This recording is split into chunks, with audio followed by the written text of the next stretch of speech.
আসসালামু আলাইকুম। কুরবানি কুরবানুন শব্দ থেকে গঠিত। কুরবানুন শব্দটি কুরবাতুন শব্দ থেকে উৎপত্তি হয়েছে, যার অর্থ হলো নিকটবর্তী হওয়া, আল্লাহর নৈকট্য লাভ করা। হাদিসের ভাষায় বলা হয় আদহাতুন, কুরবানি। আল্লাহ তাবারক তাআলা বলেন, ওয়ালিকুল্লি উম্মাতিন জাআলনা মানসাকাল লিয়াযকুরু ইসমাল্লাহি আলা মা রাযাকাহুম মিন বাহিমাতিল আনআম। সূরা হজ 34 নম্বর আয়াত। আল্লাহ রাব্বুল আলামিন বলেন, আমি প্রত্যেক উম্মতের জন্য কুরবানি নির্ধারণ করেছি, যাতে তারা আল্লাহর দেওয়া চতুষ্পদ জন্তু জবেহ করার সময় আল্লাহর নাম উচ্চারণ করতে পারে। প্রথম কুরবানি হয়েছিল হাবিল এবং কাবিলের। রাসূলুল্লাহ সাল্লাল্লাহু আলাইহি সাল্লামকে সাহাবায়ে কেরাম বললেন, ইয়া রাসূলুল্লাহ সাল্লাল্লাহু আলাইহি সাল্লাম, মা হাযিহিল আদাহিয়্যু, আদাহি কি জিনিস? ক্বালা রাসূলুল্লাহ সাল্লাল্লাহু আলাইহি সাল্লাম, সুন্নাত আবিকুম ইব্রাহিম আলাইহিস সালাম। রাসূল সাল্লাল্লাহু আলাইহি সাল্লাম বললেন, কুরবানি হলো তোমাদের জাতির পিতা ইব্রাহিম আলাইহিস সালাতু ওয়াস সালামের সুন্নাত। ইব্রাহিম আলাইহিস সালাম একজন মহান ব্যক্তি, মহান নবী, মহান রাসূল, যার আদর্শ উম্মতে মুহাম্মদী পর্যন্ত আল্লাহ তাবারক তাআলা রেখেছেন। ইব্রাহিম আলাইহিস সালামকে আল্লাহ তাবারক তাআলা ঈমানের বহুত পরীক্ষা করেছেন এবং প্রত্যেকটি পরীক্ষাতেই তিনি সফলতা অর্জন করেছেন। ইব্রাহিম আলাইহিস সালামকে আগুনে ফেলা হয়েছিল, সে পরীক্ষায় পাস। মাতৃভূমি ছেড়ে ফিলিস্তিনের দিকে, সিরিয়ার দিকে হিজরত করেছিলেন। সারার উপরের রাজার পাশবিক অত্যাচার, সেখানেও তিনি পরীক্ষায় পাশ করেছেন। আল্লাহ তাবারক তাআলার কাছে দোয়া করে আল্লাহ তাবারক তাআলা সন্তান দান করলেন। তখন ইব্রাহিম আলাইহিস সালাতু ওয়াস সালামের বয়স ছিলেন 86 বছর। এই 86 বছর বয়সে আল্লাহ তাবারক তাআলা ইসমাঈল আলাইহিস সালামকে দান করলেন। কুলের ছেলে সহ স্ত্রীকে মক্কায় রেখে আসার আদেশ দিলেন আল্লাহ তাবারক তাআলা। সে পরীক্ষায় তিনি পাস। ইসমাঈল আলাইহিস সালামের যখন 12 বছর বয়স, আল্লাহ তাবারক তাআলা আদেশ দিলেন কুরবানি করার জন্যে। তখন ইব্রাহিম আলাইহিস সালামের বয়স ছিলেন 99 বছর। এই পরীক্ষায়ও তিনি পাশ হয়েছেন। যখন ছেলেটিকে জমিনে শোয়ে কুরবানি দেওয়ার জন্যে ছুরি চালাচ্ছিলেন, তখন ফেরেশতারা বলছেন আল্লাহু আকবার, আল্লাহু আকবার। ইসমাঈল আলাইহিস সালাম বলছিলেন লা ইলাহা ইল্লাল্লাহ, আল্লাহু আকবার। তখন ইব্রাহিম আলাইহিস সালাতু ওয়াস সালাম বলেছিলেন আল্লাহু আকবার ওয়ালিল্লাহিল হামদ। নবী সাল্লাল্লাহু আলাইহি সাল্লাম 10 বছর মদিনায় গিয়ে বসবাস করেছিলেন। এই 10 বছরেই তিনি সাল্লাল্লাহু আলাইহি সাল্লাম কুরবানি করেছেন। যখন থেকে কুরবানির আদেশ এসেছে তখন থেকে দুনিয়ার থেকে বিদায় নেওয়া পর্যন্ত কুরবানি করেছেন। সাহাবায়ে কেরাম রাদিয়াল্লাহু আনহুম গণও কুরবানি করেছেন। রাসূল সাল্লাল্লাহু আলাইহি সাল্লাম বলেন, মান কানা লাহু সাআতুন ওয়া লাম ইউদহি ফালা ইয়াকরিবান্না মুসাল্লানা। রাসূল সাল্লাল্লাহু আলাইহি সাল্লাম বলেন, যার সক্ষমতা আছে কিন্তু কুরবানি দিল না, সে আমাদের মুসাল্লার নিকটবর্তী হবে না। সুদ, ঘুষ, জুয়া, লটারি, ধোঁকা দেওয়া, অহংকার প্রকাশ, লোক দেখানো এবং গোশত খাওয়ার জন্য কুরবানি নয়। কুরবানি হচ্ছে কেবলমাত্র আল্লাহ তাবারক তাআলার তাকওয়া অর্জন করা, নৈকট্য লাভ করা, আল্লাহ তাবারক তাআলার রাজি খুশির জন্য কুরবানি দেওয়া।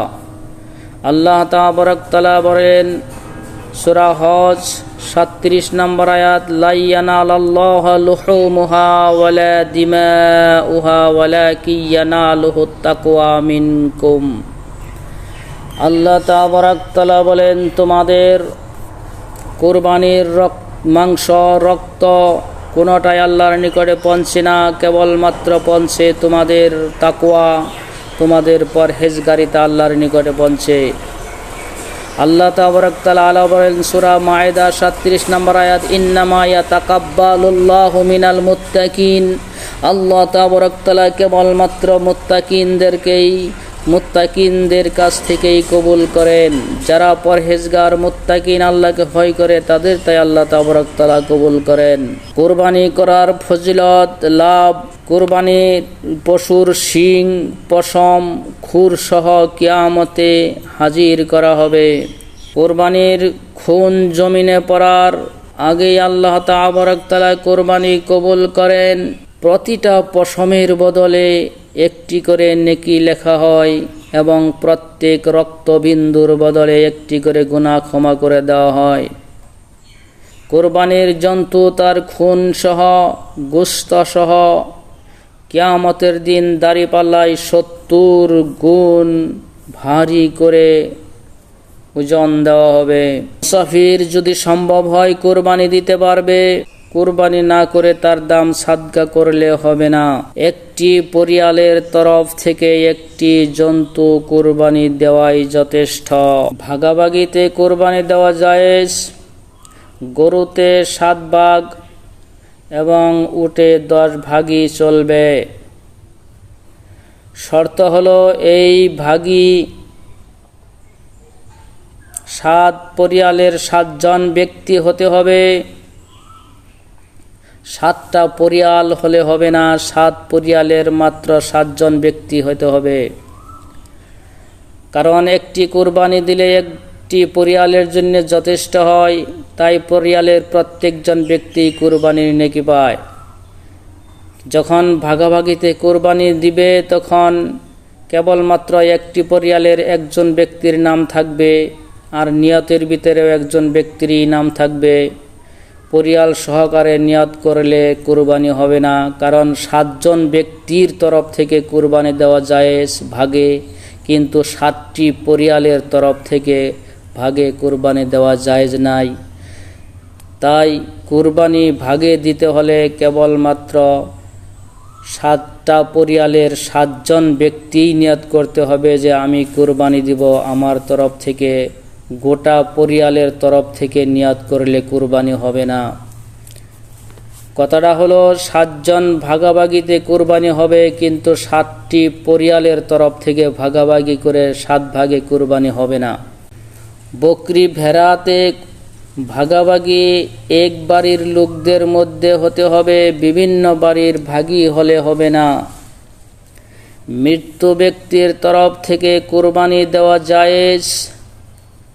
শর্ত হলো কেবল মৃত্যু ব্যক্তির তরফ থেকে কুরবানি দিলে সব মাংস সাদকা করে দিতে হবে। আর যদি ওই কুরবানিতে জীবিত ব্যক্তি ভাগী হয় তাহলে এর মাংস ভাগীদার খেতে পারবে এবং মৃত্যু ব্যক্তির অংশটা সাদকা করে দিতে হবে। কুরবানি মোট 4 দিন, 10 জিলহিজ্জা, 11 জিলহিজ্জা, 12 জিলহিজ্জা এবং 13 জিলহিজ্জা, অর্থাৎ জিলহজ মাসের 10, 11, 12 এবং 13 দিন, 13 তারিখ পর্যন্ত কুরবানি চলে। জানোয়ারের বয়স উট 5 বছর, গরুর 2 বছর, বকরির 1 বছর এবং ভেড়া ও দুম্বা ছানি না হলেও যাজা হলে, মোটা তাজা হলে চলবে। জন্তুর সামনের 2 দাঁত থাকতে হবে। জানোয়ারের দুস্তুরটি স্পষ্ট খুরা, স্পষ্ট কানা, স্পষ্ট রোগী, স্পষ্ট রোগা, পাতলা, বুড়ো, হাড় বা মাংস নেই, এই ধরনের জন্তু কুরবানি দিলে কুরবানি হবে না। কান কাটা, শিং ভাঙা, জন্মগতভাবে 2টি কান না থাকলে কুরবানি হবে না। আধা বা তার বেশি শিং ভাঙা বা কান কাটা ফাটা হলে কুরবানি চলবে না। জন্মগত শিং ও লেজ নেই, কুরবানি চলবে। দাঁত কিছুটা ভেঙে গেলেও কুরবানি চলবে। কোনো জন্তু নিখুঁত কেনার পরে খুদ হলে কুরবানি চলবে। জন্তুর চুলকানি বেমার হলে কুরবানি চলবে না, কারণ এতে মাংস নষ্ট হয়। কুরবানির জানোয়ার বদলানো যাবে না সমান বা কম দামের সাথে। কেনার পর জন্তু হারানি গেলে, মৃত্যু হলে, যে কোনো ক্ষেত্রে নষ্ট হয়ে গেলে নতুন করে আর কুরবানি দিতে হবে না। জিলহজ মাসের 1 তারিখ থেকে 9 তারিখ পর্যন্ত রোজা রাখা ভালো, বহুত ফজিলত। বিশেষ করে আরফার দিন রোজা রাখলে ওই দিন সবচাইতে বেশি ব্যক্তিকে জাহান্নাম থেকে মুক্তি দেওয়া হয় এবং বান্দাদেরকে ক্ষমা করে দেওয়া হয়। এই জিলহজ মাসের 10 তারিখ পর্যন্ত আল্লাহ তাবারক তাআলার বেশি বেশি করে জিকির করা, আলহামদুলিল্লাহ, আল্লাহু আকবার, সুবহানাল্লাহ, লা ইলাহা ইল্লাল্লাহ, এই সমস্ত জিকির বেশি করে পড়া ভালো।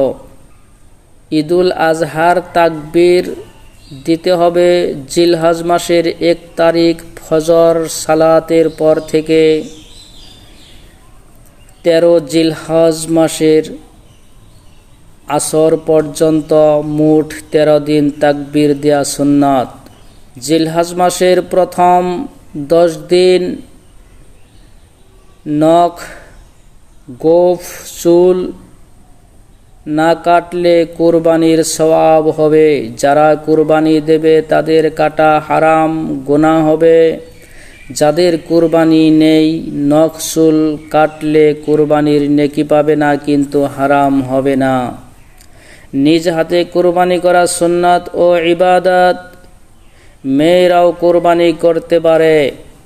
মাংস ভাগাভাগি হিসেবে নিজে খাবে, নিজের আত্মীয় স্বজনকে দিবে এবং যারা গরিব মিসকিন মানুষের কাছে চায়া ফিরে তাদেরকে দিবে। আল্লাহ তাবারক তাআলা বলেন সূরা হজ 28 নম্বর আয়াত, ফাকুলু মিনহা, তোমরা ওখান থেকে খাও, কুরবানির মাংস খাও। ওয়া আতিমুল বাইসাল ফাকির, এবং যারা মুসিবত ব্যক্তি, যারা মুসিবতে থাকে তাদেরকে খিলাও, এবং যারা ফকির মুহতাজ অন্যের মুখাপেক্ষী হয়ে চলে তাদেরকে খিলাও। অন্য একটি আয়াতে সূরা হজ্জের 36 নম্বর আয়াতে আল্লাহ তাবারক তাআলা বলেন, ফাকুলু মিনহা ওয়া আতিমুল কানিআ ওয়াল মু'তাররা, তোমরা কুরবানির মাংস খাও এবং যারা মুহতাজ, যারা অভাবী কিন্তু লোকের কাছে চায় না তাদেরকে দাও, এবং যারা সওয়াল করে বেড়ায় তাদেরকে দাও। কুরবানি থাক বা না থাক, ঈদুল আজহার নামাজের পর খাওয়াটাই সুন্নাত।